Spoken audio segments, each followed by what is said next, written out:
இப்போ 8 இன்ச்சுன்னு வச்சுக்க பாப்பாக்கு. இதனுடைய கை அளவு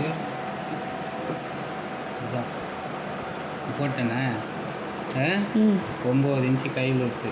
இது 9 இன்ச்சு, 1 இன்ச்சு. இப்போது ஆம்கோல் லூஸு வந்து 13 இன்ச்சு.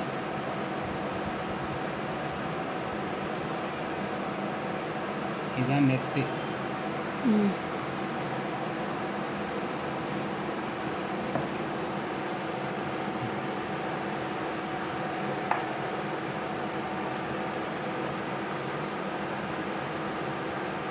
இது என்ன கை எப்படி? நீங்கள் இதை ஃபஸ்ட்டு கட் பண்ணிட்டா தான் லாஸ்ட்டாக தானே இந்த இது. அதை தான் சொல்கிறேன். இப்படி வருதா? எந்த வீ வருது? ஆமாம், அந்த வீ தான் வருது. காமி